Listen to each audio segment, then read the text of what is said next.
ข้าวเนี่ยมันล่มเมื่อ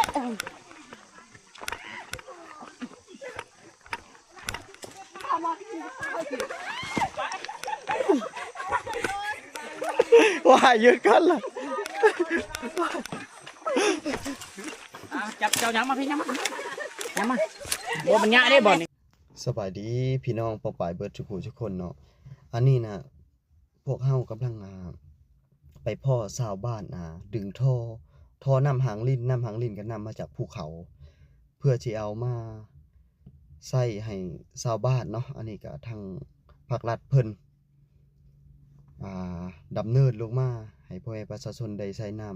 ำใส่ในให้มันสะดวกสบายเพราะว่าเขตห่างไกลซอกหลีกแบบนี้นะมันบ่มีน้ำประปาเด้เจาะบาดาลก็ค่อนข้างจะยากแต่ว่ามันมีน้ำจากภูเขามีน้ำจากธรรมชาติก็เลยให้ชาวบ้านนี่นะเดินท่อประมาณ 2-3 กิโลพุ่นละพากันแบกท่อไปเดี๋ยวเฮาไปเบิ่งนำกันเด้อพี่น้องเด้อว่าเป็นแบบใดเนาะกิจกรรมมื้อนี้อาจจะยาวในนิดนึงคลิปมื้อนี้ก็ต้องขอโทษขออภัยนำเด้อไอ้โอ้เนี่ยคือเรืออะไรนะใช่ซอยเลยเนาะชายแล้วชายโดนมันอยากกันเนี่ยเนาะใช่กลุ่มนึงเจ้ามาแบบย่อยโอ้เงี้ยเลยเซ็งเนาะ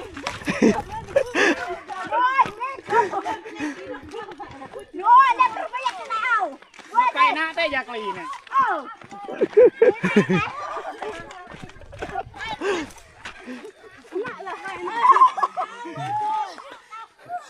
ไปหน้าได้ยากลีเนี่ย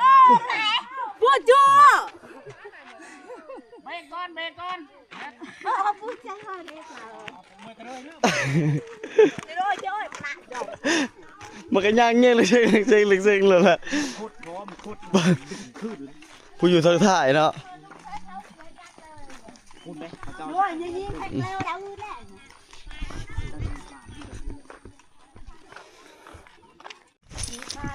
นักเนาะ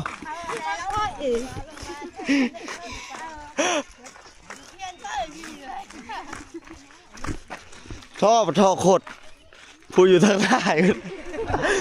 มันจะไปบ่ได้มาทางแคบจะได้เลย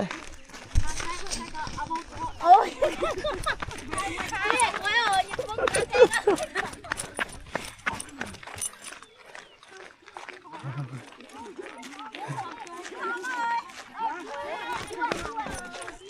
ช่วยน้ำนักมานั่ง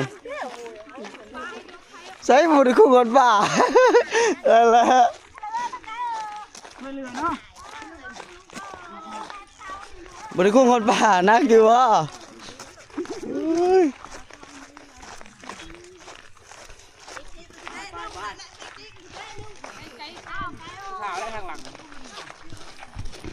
เมื่อสิสักแน่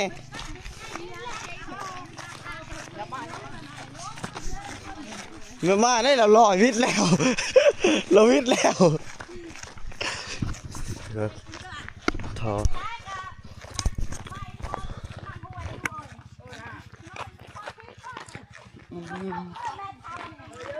สิเอาอ่อนท่อนี่ไปเปลี่ยนน้ำหางลิ้น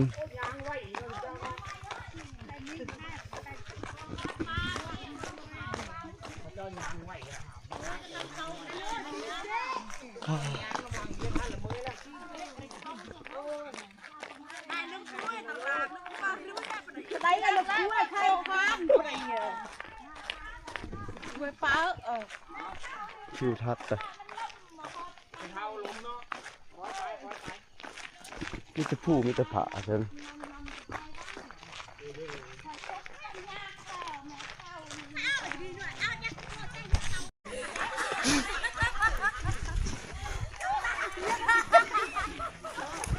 เนี่ยช่างกี่อะไรรวย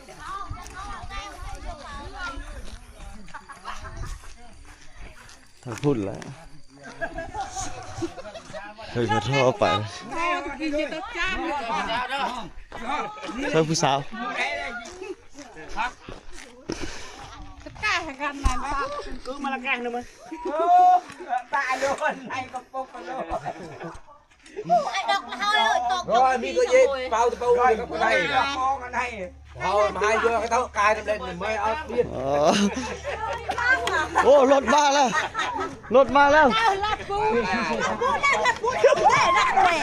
รถมาแล้วแล้ว สบายจะเอาทางหลังแบกได้ไหมแบกน้ำกี้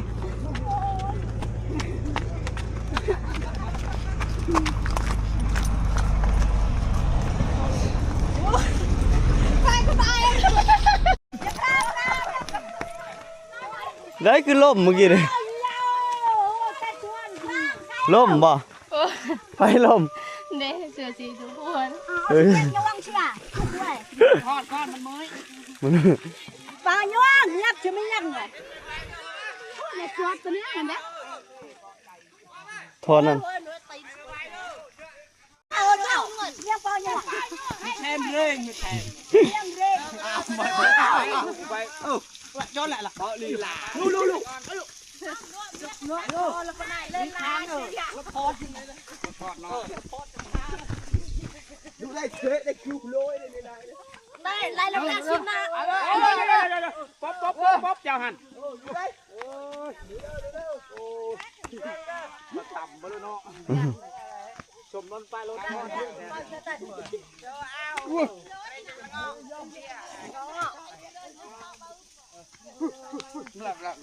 ับผู้ชายผู้หญิงน้ำอยู่น้ำกันใคร มันวิทย์เด็กครับไม่ยิ่งอยู่กับผู้ชาย อยู่นำกันจะไปได้อยู่นำผู้ชายไล่เลยกันช่วยนี่เอา ไม่ยิ่งเพิ่นต่ำเด้ผู้ชายเพิ่นสูงวิทย์ คันอยู่นำกันกับผู้ชาย ลำเนาะ พยายาม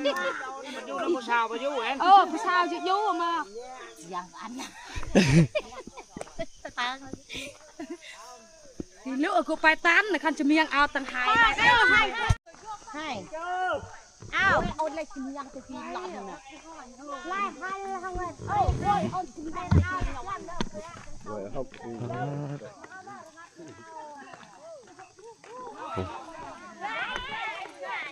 ไปมันสิยากบ่นี้นี่ กระเทยแล้วไปหอดเลยไม่ได้คิดเลย เวลาคือเก่าคือเพิ่นคือกันนั่นนะ โยหยางก้อนดิ กระดีนี่ เจ้าถือไปเลยขอต่อ โอ้โตเพิ่นน่ะดิ ไปลูกคำแข็งแห้งขนาดเลยลูกคำนี่โอ้กินเหล้าให้เต๊กแข็ง กินเลย เฮ็ดสหายทกสีโอ้ยต่อเลยไปค่อยทางล่างตกแล้วอย่าเผา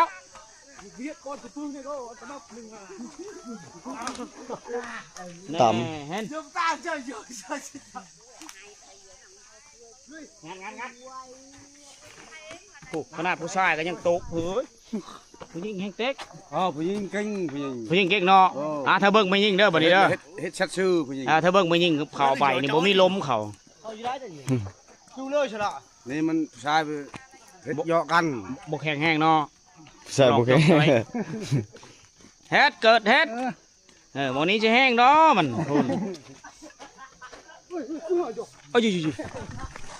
โอ้ โอ้ย มันแข็งเด้ แพง ล่มแล้วได้ละลานแล้ว คุณนั้นล้มละ กูทั้งหนาว อ้ายคุณไหน บาทนี่แก๊งสาวๆบาทนี่ พอนำหน้า ช่วยหน้าไกลหน้าไปไม่ได้ช่วยได้หน้าโอ้ช่วยเลยลูกโอ้ช่วยด้วยลูกช่วยด้วยลูก เดี๋ยวสิซอย แม่ลมด้วยช่วยด้วยโอ้ลูกช่วยด้วยลูกโอ้ช่วยด้วยโอ้ลูกพี่หนึ่งก้อนโอ้ จักไผล่มมันเด้อ เขาเนี่ยมันลมเว้ย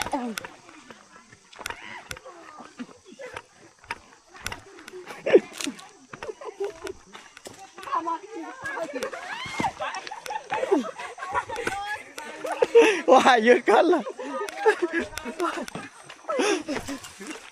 จับเจ้ายังมาพี่ยังมาบ่มันยะได้บ่นี่บ่นี้มันยะนี่ ไปไงพุ่นล่ะได้สิ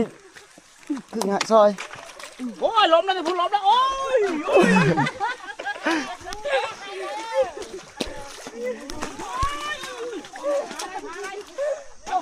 ทางนั้นหยุดก่อน หยุดก่อนหยุดก่อน โอ้ยได้ปรีได้ ระวังถึกผ้า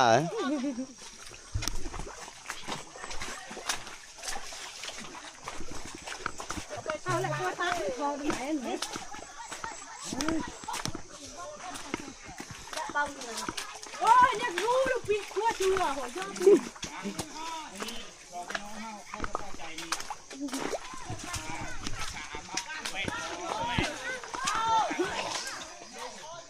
พงก่อน เสียงโอ้ยนึงตูดเสียขาวตูดเสียงยังมาดับ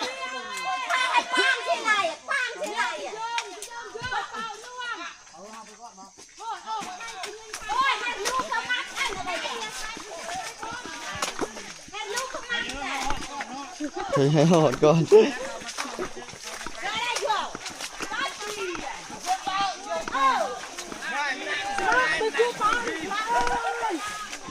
cây gõ âm mà tầm này luôn chứ trong nghệ kia làng nó đã từng vâng hả lên rồiไปเอาเยอะๆ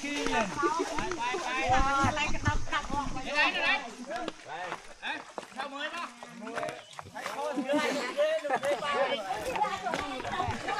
ย่างไปย่างตามหิน นี่มีคนช่วยเลยยกทอนี่เนาะ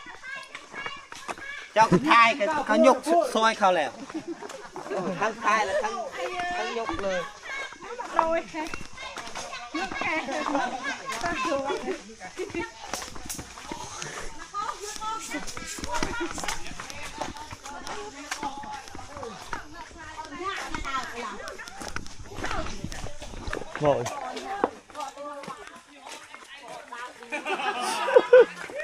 กหนักเลยทุกคนเลย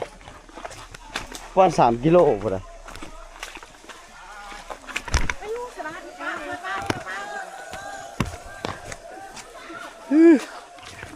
เขาป่าเลยบ้าน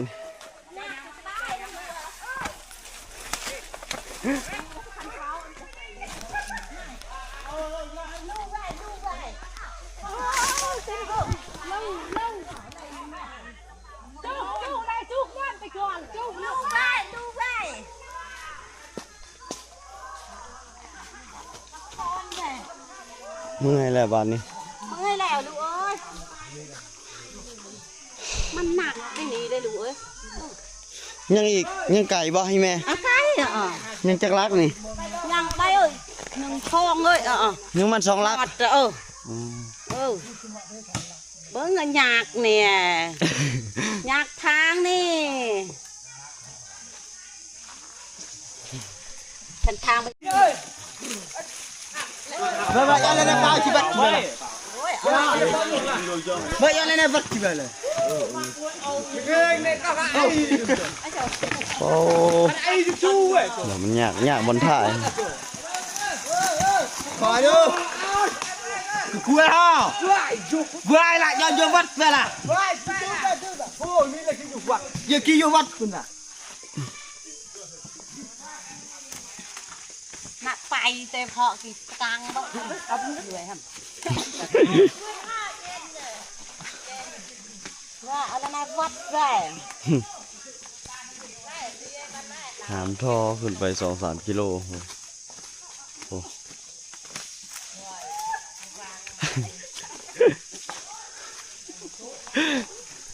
ผู้อยู่ทางกลางใกล้ๆในนึงผู้อยู่ทางหน้าได้เนาะมันสิคนโคตร อยู่ทางนาเยอะไปไป ผู้อยู่ทางหลังได้มันเกาะเนาะ ไล่ให้ลูเว้ยปะเนี่ยยังหวังไม่ย่อยเว้ยปะนะ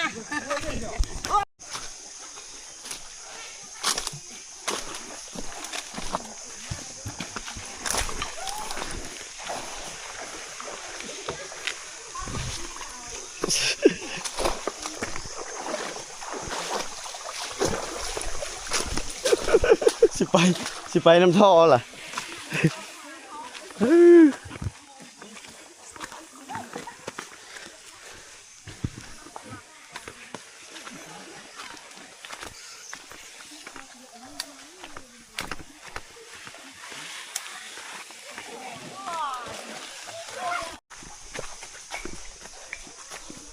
มื้อนี้ภารกิจ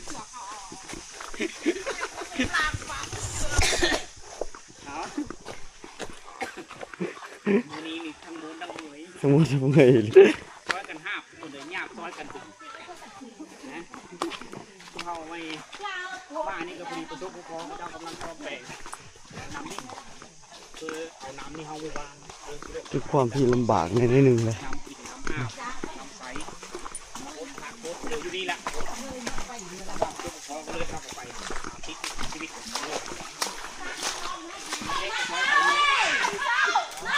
โอ้ยแล้วบ่เห็น นายหน้าลงมาก แล้วบ่เห็น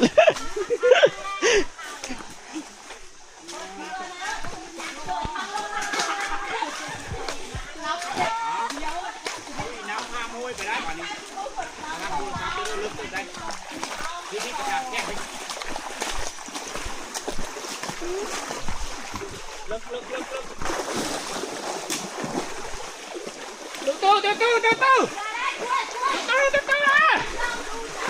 คอยเด้อ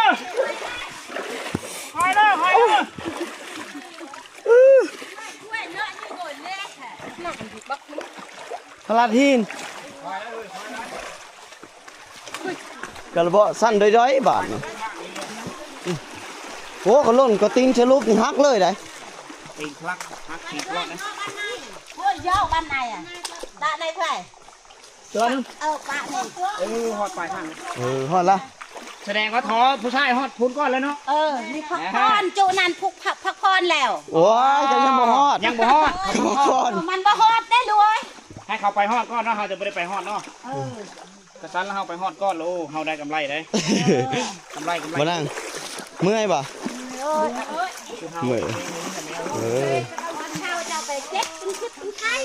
ขอพลาด แต่เขานี่ไปเห็ดเกิน ขออนุญาตเด้อทุกคนเด้อมันบ่ฮู้สึกหยังเลย มันมึน นี่ทีมงานเขาล้ม กับพักผ่อนได้เมื่อยแหละมันรักเลยทั้งพุ่นก็คือกันพากันนั่งเป็นแถวโอ้เมื่อยเนาะเมื่อยบ่นั่งเมื่อยคือกัน เสมียงกระเบื้องช่วยเนี่ยเขาต้นแก้วเขาซอย มีฮอดผู้เฒ่ามีฮอดเดียวเด้อ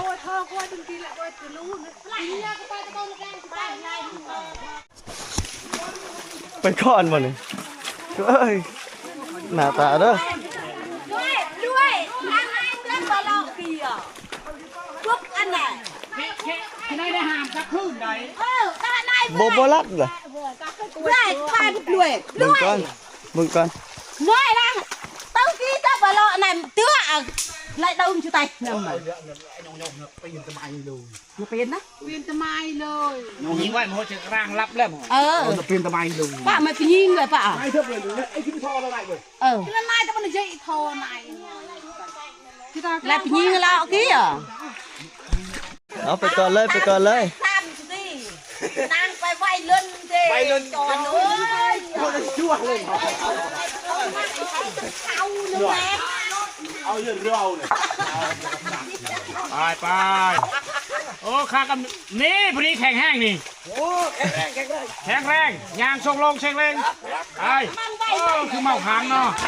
โอ้อ้าววันนี้มีคนเลยแบบนี้เอาเด้อทอเพื่อทอมันเด้อเฮาไม่ได้ซอยเด้อ nào nào nào nào บ่ห่างกันเลย đây là hồ club tập trung อ่ะแก้ไปเอาวันนี้มุกบ้านพี่น้องบ้านนาเขามาก ô ó hãy nâng vô แบบนี้ได้ vô flower สามัคคีกันเด้อก็คือนั่งโซเล่กันนี่ก็อย่ามันกาย thò kêu tao มันมีผัวไปก่อน ông to coi nè จักกลุ่มว่าไปก่อนนี่จักจู้ล่ะจักท่อล่ะ จุเดียวเลย mà nam tại họ kia โอ้ฉันจะแทง